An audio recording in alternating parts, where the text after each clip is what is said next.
اسی طریقے سے یہ سمجھیے کہ جب دین کی اصل حقیقت جو ہے وہ کمزور پڑے گی، اس سے ذہنی رشتہ کمزور پڑے گا، دلی لگاؤ کم ہو جائے گا، تو کچھ اور چیزیں آئیں گی جو اس خلا کو پر کریں گی۔ وہ کیا چیزیں تھیں جو تاریخ بنی اسرائیل میں آئیں؟ وہ تھے اب سفلی اعمال، ٹونے ٹوٹکے، جادو، عملیات، ان کے نتیجے، اس کے ذریعے سے کچھ چیزیں حاصل کرنے کی کوشش کرنا۔ یہ گویا کہ پرورشن، دین کی پرورشن ہے۔ یہ وہ آکلٹ سائنسز جو ان کے ہاں پھر شروع ہوئی، ان کی دلچسپیاں ان چیزوں کے ساتھ ہوتی چلی گئیں۔ یہاں اب بقیہ جو حصہ ہے، اگرچہ یہ بہت طویل آیت ہے جو آ رہی ہے پہلی، لیکن بہرحال اس میں 2 آیتوں پر ہی بقیہ رکوع مشتمل ہے، جس میں سے پہلی آیت بہت طویل ہے۔ یہ ہے وہ شے پھر جو خود ہمارے ہاں بھی آپ دیکھیں گے کہ پھر مذہب کا تعلق جو ہے وہ ان چیزوں کے ساتھ رہ جاتا ہے۔ وہ عملیات ہیں، وہ ٹونے ٹوٹکے ہیں، وہ خاص قسم کے جو ہے وہ اعمال قرآنی پر آپ کو پوری کتابیں مل جائیں گی۔ فلاں کام کے لیے اس آیت کا ورد کرو، اور فلاں کام کے لیے جو ہے اس کا چلا کھینچو، اور فلاں کے لیے وہ قرآن مجید پھر اب وہ کتاب ہدایت نہیں، وہ کسی ریولوشن کا مینول نہیں رہا۔ وہ قرآن مجید جو ہے وہ انسانی زندگی کے پیچیدہ مسائل کے حل کے لیے ادھر رجوع نہیں ہو رہا ہے، بلکہ وہ یہ کہ یہ جو آپ کی ضروریات ہیں یا کوئی اپنے مشکلات ہیں، ان کے حل کے لیے اب اس کو ایک ذریعہ بنا کر وہ عملیات، اس کے حوالے سے قرآن مجید جو ہے وہ گویا کہ مسلمانوں کی دلچسپی کا موضوع بنا۔ تو گویا کہ جیسا کہ میں نے عرض کیا تھا کہ یہ ساری چیزیں وہ بتائی جا رہی ہیں کہ جو وہاں ہوئی ہمارے ہاں بھی ہوئی ہیں۔ جیسے کہ حضور نے فرمایا تھا صلی اللہ علیہ وسلم، لَتَتَّبِعُنَّ سُنَنَ مَنْ كَانَ قَبْلَكُمْ، تم لازماً ان لوگوں کی پیروی کرو گے کہ جو تم سے پہلے تھے، یہاں تک کہ اگر وہ گوہ کے بل میں گھسے تھے تو تم بھی گھسو گے۔ اور اس سے بھی آگے بڑھ کر آپ نے بات کہی، میں اسے نہیں دہرا رہا ہوں، دوبارہ بار میں بیان کر چکا ہوں۔ لوگوں نے پوچھا حضور کن کے بارے میں فرما رہے ہیں؟ کیا یہ الیہود والنصارى؟ آپ نے فرمایا فمن، وہ نہیں تو اور کون؟ جو گمراہیاں ان کے آئیں تمہارے ہاں بھی آئیں گی، جو ان کو مغالطے ہوئے تمہارے ہاں بھی ہوں گے، جو من گھڑت عقائد انہوں نے ایجاد کر لیے تھے تم بھی ایجاد کرو گے۔ اور دوسری حدیث وہ ہے کہ جو حالات ان پر وارد ہوئے وہ تم پر بھی وارد ہوں گے، جیسے عذاب کے کوڑے ان پر پڑے تم پر بھی پڑیں گے، جیسے اللہ تعالیٰ کی طرف سے سرزنش ان کو ہوئی ہے مختلف مراحل پر ان کی تاریخ کے دوران تمہیں بھی ہوگی۔ وہ تو پھر ایک مستقل موضوع ہے جس پر کہ یہ 2 سابقہ اور موجودہ امتوں کا ماضی، حال اور مستقبل نامی جو میری اس وقت موجود کتاب ہے اس میں اس کی تفصیل موجود ہے۔ بہرحال اب آئیے اس کا مطالعہ کیجیے۔ وَاتَّبَعُوا مَا تَتْلُو الشَّيَاطِينُ عَلَىٰ مُلْكِ سُلَيْمَانَ۔ اب دیکھیے وَاتَّبَعُوا، جب انہوں نے کتاب کو چھوڑا، دی تو گئی تھی کتاب اور کہا گیا تھا اسے مضبوطی سے تھامو، یہ میثاق جب لیا گیا ان سے، خذوا ما آتیناکم بقوۃ، یہ کتاب ہم نے تمہیں دی ہے اسے مضبوطی کے ساتھ پکڑے رکھو۔ جب کتاب کو چھوڑا تو جو خلا پیدا ہوا، وَاتَّبَعُوا مَا تَتْلُو الشَّيَاطِينُ عَلَىٰ مُلْكِ سُلَيْمَانَ، پیروی کی انہوں نے، اتباع کیا انہوں نے اس شے کا کہ جس کی پیروی کر رہے تھے، جس کے پیچھے پڑے ہوئے تھے،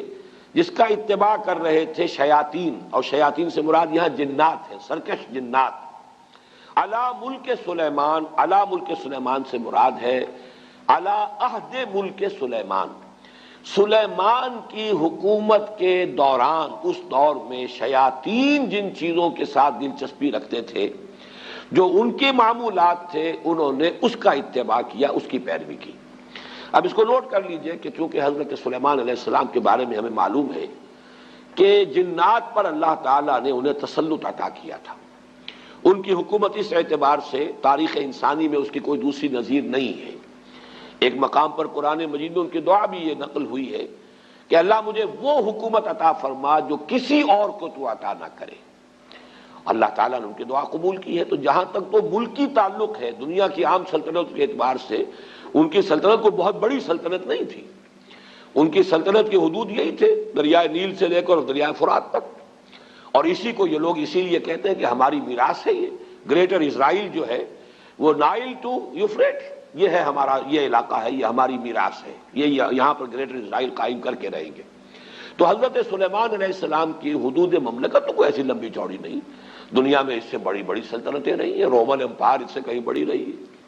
خود مسلمانوں کی سلطنت جو ہے وہ اس کا 20 گنا سلطنت جو ہے وہ تو حضرت عثمان کے زمانے میں ہو گئی تھی رضی اللہ تعالیٰ عنہ۔ اسی طریقے سے یہ سلطنت عثمانیہ جو آٹومان امپائر وہ کہیں بڑی تھی،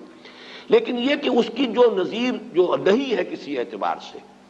جو کنٹرول انہیں ہوا پر دیا گیا، یعنی عناصر فطرت کے اوپر بھی جو کنٹرول دیا گیا، اسی طریقے سے جنات پر جو کنٹرول دیا گیا، اسی طریقے سے حیوانات پر، پرندوں پر،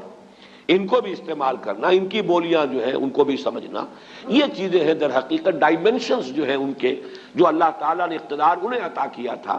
وہ اس کے ڈائمنشنز اتنے ہیں، ملٹی ڈائمنشنل،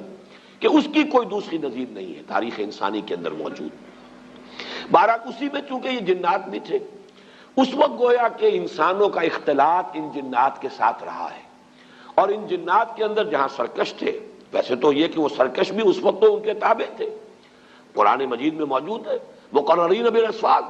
وہ زنجیروں کے اندر جکڑے ہوئے ہوتے تھے جبکہ کام ان سے لیا جا رہا تھا۔ وہ تو اللہ تعالیٰ نے خصوصی ایک معجزانہ غلبہ ہے جو حضرت سلیمان علیہ السلام کو پر عطا کیا تھا، لیکن ان کا جو اختلاط رہا انسانوں کے ساتھ، اس میں ان شیاطین جن نے یہ عملیات اور سفلیات اور یہ دھندے جو ہے، یہ ان کے ہاں گویا کہ چھوت لگ گئی ان چیزوں کی بنی اسرائیل کو اسی زمانے میں۔ وَاتَّبَعُوا مَا تَتْلُو الشَّيَاطِينُ، یہ لفظ تتلو کو بھی سمجھ لیجئے، یہ تلاوت کا لفظ بھی اسی سے ہے، تلا یتلو تلاوتن، اس کے معنی پڑھنا، اور تلا یتلو تلون، اس کے معنی ہے پیروی کرنا۔ جیسے کہ آتا ہے چاند جو ہے وہ گویا کہ پیچھے پیچھے آتا ہے سورج کے، والشمس وضحاها والقمر اذا تلاها، تلاها سورج کے پیچھے آ رہا ہے، تو اتباع کرنا، پیچھے پیچھے چلنا۔ اور جب ہم تلاوت کرتے ہیں تو گویا کہ دونوں معنی موجود ہوتے ہیں، اس لیے کہ تلاوت میں آپ پڑھ رہے ہیں، وہ تو تلا یتلو تلاوتن ہو گیا، اور تلاوت میں آپ ٹیکسٹ کو فالو کر رہے ہوتے ہیں، بلکہ بعض لوگ جو ہیں تو آپ نے دیکھا ہوگا ان کی انگلی بھی ساتھ ساتھ چل رہی ہوتی ہے، تو گویا کہ وہ ساتھ ساتھ ٹیکسٹ کو فالو کر رہے ہیں، تو یہ دونوں جو مفہوم اس میں شامل ہیں۔ وَاتَّبَعُوا مَا تَتْلُو الشَّيَاطِينُ عَلَىٰ مُلْكِ سُلَيْمَانَ، حضرت سلیمان علیہ السلام کے عہد حکومت میں شیاطین جن چیزوں کے اندر مصروف اور مشغول رہتے تھے، جو ان کے مشغلے تھے، جو ان کی دلچسپیاں تھیں، جس کی وہ پیروی کرتے تھے، اسی کی پیروی کی یہودیوں نے بھی، اور انہی سفلی اعمال کا جو ہے ان کے ہاں چرچا ہو گیا، چلن ہو گیا۔ وَمَا كَفَرَ سُلَيْمَانُ وَلَٰكِنَّ الشَّيَاطِينَ كَفَرُوا، یہاں پر یہ آگے بات بڑھانے سے پہلے اللہ تعالیٰ نے ایک وضاحت فرما دی ہے، اور سلیمان نے ہرگز شرک نہیں کیا، کفر نہیں کیا، بلکہ در حقیقت وہ کفر کرنے والے شیاطین تھے۔ وما کفر سلیمان ولکن الشیاطین کفروا، اور شیاطین تھے جنہوں نے کفر کیا، یعنی اگر اس کی نسبت سلیمان کی طرف کی جا رہی ہے تو غلط ہے۔ آپ کے علم میں ہوگا کہ ہمارے ہاں آج تک بھی یہ جو اعمال وغیرہ ہوتے ہیں نقش سلیمانی کے نام سے خاص تعویذ ہوتے ہیں، یہ وہی روایت چلی آ رہی ہے، حضرت سلیمان علیہ السلام کی طرف منسوب کیا انہوں نے، اور یہودیوں نے خاص طور پر بڑا ان کے اوپر الزام لگائے ہیں حضرت سلیمان علیہ السلام پر، اور ان کو جادوگر قرار دیا ہے۔ چنانچہ میں یہاں پہ آپ کو مولانا عبد الماجد دریابادی نے جو حوالے دیے ہیں، سلاطین جو ایک یعنی جو چیپٹر ہے تورات کا، اس میں حضرت سلیمان کے بارے میں یہ الفاظ موجود ہیں، اور جب سلیمان بوڑھا ہوا تو اس کی جوروؤں نے اس کے دل کو غیر معبودوں کی طرف مائل کر دیا، اور اس کا دل اپنے خدا کی طرف سے کامل نہ تھا۔ یہ بات حضرت سلیمان کے بارے میں تورات کہہ رہی ہے، معاذ اللہ۔ قرآن مجید میں آپ دیکھیں گے اکثر و بیشتر ایسے جب جملے آ جاتے ہیں کہ جیسے کہ ایک بات چلتے چلتے اچانک ایک بات اللہ تعالیٰ فرما دیتے ہیں، اور اس وقت وہ آدمی کو اگر معلوم نہ ہو تو حیران بھی ہوتا ہے کہ اس بات کے کہنے کی یہاں چندہ ضرورت نہیں تھی۔ جیسے سورہ قاف میں ہے، ہم نے آسمان اور زمین اور جو کچھ ان کے مابین ہے 6 دنوں میں پیدا کیا، وما مسنا من لغوب، اور ہمیں کوئی تکان نہیں طاری ہوئی، ہم پر کوئی تکان طاری نہیں ہوئی۔ مسلمان اس کو پڑھتے ہوئے حیران ہو جائے گا کہ کون شخص ہوگا جو یہ گمان کر سکتا ہے کہ اللہ کو تکان بھی لاحق ہو سکتی ہے۔ تو ایسی بات کی تردید کی ضرورت کیا ہے؟ یہ بات کھلتی کب ہے؟ جب آپ تورات پڑھیں، وہاں لکھا ہوا کہ اللہ تعالیٰ نے آسمان اور زمین 6 دن میں پیدا کیے اور 7ویں دن آرام کیا۔ اب یہ جو آرام کا تصور ہے، یہی ہے در حقیقت ویکینڈ جو چلا آ رہا ہے ان کے ہاں،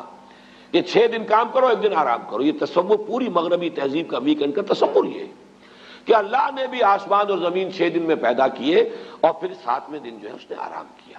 گویا کہ تکان لائق ہوئی۔ وہاں پر اب وہ چلتے چلتے وَلَقَدْ خَلَقْنَا السَّمَاوَاتِ وَالْأَرْضَ وَمَا بَيْنَهُمَا فِي سِتَّةِ أَيَّامٍ وَمَا مَسَّنَا مِن لُغُوبٍ، ہمیں کوئی تکان طاری نہیں ہوئی۔ اسی طرح کا معاملہ یہاں ہے کہ چونکہ تورات کے مرتبین نے یہ سب کچھ کیا ہے، حضرت سلیمان علیہ السلام کے بارے میں تو میں آپ کو ایک اور جملہ سناتا ہوں، کیونکہ امام طبری نے اپنی اس جو ان کی علامہ ابن جریر طبری نے اپنی تفسیر میں اس کو نقل کیا ہے، وہ بھی میں سناؤں گا، لیکن ایک دوسرا اور بھی قول جو مولانا عبد الماجد دریابادی نے نقل کیا ہے، سو از بس کہ اس کا دل خداوند اسرائیل کے خدا کی جانب سے برگشتہ ہوا، اس لیے خداوند سلیمان پر غضبناک ہوا، اور اس نے اسے حکم دیا تھا کہ وہ اجنبی معبودوں کی پیروی نہ کرے، پر اس نے اپنے خداوند کے حکم کو یاد نہ رکھا۔ وہی کنگز سلاطین نامی جو چیپٹر ہے اولڈ ٹیسٹمنٹ کا، اسی سے یہ دونوں میں نے آپ کو حوالے سنائے ہیں۔ اس کی نفی ہے جو قرآن نے یہاں کیا ہے، وَمَا كَفَرَ سُلَيْمَانُ وَلَٰكِنَّ الشَّيَاطِينَ كَفَرُوا۔ سلیمان تو ہمارے بندے، ہمارے نبی اور ہمارے پسندیدہ بندے، ان کی طرف اس طرح کی نسبت کرنا جو ہے یہ غلط ہے۔ یہ شیاطین تھے، وہاں جنات تھے، اس وقت چونکہ رہا اختلاط، انہوں نے یہ سارا جو ہے کفر پھیلایا، اور یہ سارے سفلی علوم جو ہے وہ ان کے ذریعے سے یہودیوں کے اندر سرایت کر گئے۔ یہاں میں علامہ ابن جریر طبری کا بھی حوالہ آپ کو سنا دوں۔ قال بعض احبار الیہود، علامہ ابن جریر فرماتے ہیں کہ یہود کے بڑے بڑے علماء میں سے بعض نے یہ کہا ہے، وہ یہ کہتے تھے آپس میں، الا تعجبون من محمد، آپس میں گفتگو کرتے ہیں، تمہیں تعجب نہیں ہوتا محمد پر صلی اللہ علیہ وسلم، یزعم ان ابن داؤد کان نبیا، وہ یہ بتا رہا ہے، کہہ رہا ہے محمد صلی اللہ علیہ وسلم کہ ابن داؤد یعنی حضرت داؤد کے بیٹے تھے حضرت سلیمان، وہ نبی تھے۔ وما کان الا ساحرا، وہ تو سوائے ایک جادوگر کے اور کچھ تھا ہی نہیں۔ سلیمان کی یہ شان ہے جو تورات کے یہ مرتبین جو ہے انہوں نے اپنے ہاں درج کی ہوئی، تو اس کی نفی قرآن مجید نے یہاں کی ہے۔ جہاں جہاں موقع ملتا ہے، جو بھی پردے ڈال دیے گئے تھے انبیاء کی سیرت و کردار پر یا داغدار کر دیا گیا تھا، قرآن مجید نے ان داغوں کو دھبوں کو دھویا ہے، اور اس کا بھی ایک خاص سبب تھا اصل میں، کیوں بنی اسرائیل نے اپنے انبیاء کی سیرتوں کو داغدار کیا، اس کا سبب بھی سمجھ لیجئے۔ دیوانہ بکار خیش ہوشیار یہ بغیر کسی سبب اور بغیر کسی مقصد کے نہیں تھا۔ جب ان کے علماء کے اندر اخلاقی زوال آیا، انحطاط آیا، اب لوگ ان پر انگلیاں اٹھاتے تھے کہ تم اتنے بڑے عالم ہو کر، اتنے بڑے مذہبی رہنما ہو کر، یہ تمہاری حرکت۔ انہوں نے اپنے دفاع میں نبیوں کے اوپر اس طرح کے چھینٹے اڑا کر کہ یہ تو ہوتا ہی ہے، جب نبی ایسے تھے تو اگر ہمارے ذریعے سے کچھ ہو گیا تو کون سی بڑی بات ہو گئی، ہم تو پھر نبی بھی نہیں ہیں۔ یہ اپنے آپ کو بچانے کے لیے در حقیقت، اور یہ اس کی مثالیں اور بھی تاریخ میں آپ کو ملیں گی، میں زیادہ تفصیل میں اس وقت نہیں جانا چاہتا، لیکن اس وقت صرف یہ وضاحت میں کرنا چاہتا تھا کہ وما کفر سلیمان ولکن الشیاطین کفروا یعلمون الناس السحر، وہ لوگوں کو سحر سکھاتے تھے۔ اب یہ سحر جو ہے، جو کہ شریعت محمدی صلی اللہ علیہ وسلم میں یہ کفر ہے، آگے آ جائے گا، اس کی وضاحت کی گئی ہے۔ جادو ہے تو حقیقت، لیکن جادو کرنا کفر ہے، اگرچہ اس میں اختلاف ہمارے بعض فقہا کا ہے کہ آیا سیکھا بھی جائے یا نہ جائے، یعنی اس لیے کہ بعض اوقات توڑ کرنا پڑتا ہے کسی جادو کا، تو اگر آپ اس فن کے واقف نہیں ہوں گے تو آپ اس کا توڑ کیسے کریں؟ اس حوالے سے تو رائے ہے کہ اس کی معلومات اس کے بارے میں حاصل کی جا سکتی ہیں، لیکن بعض فقہا کے نزدیک اس کا سیکھنا کرنا تو ہے ہی ہے کفر، اس میں تو شک ہے ہی نہیں، خود جادو کرنا، لیکن جادو کا علم حاصل کرنا یہ بھی کفر ہے، یہ بھی ممنوع ہے، یہ بھی حرام ہے، اس لیے کہ ظاہر بات ہے کہ وہ ذریعہ کفر بننے والی شے ہے۔ یعلمون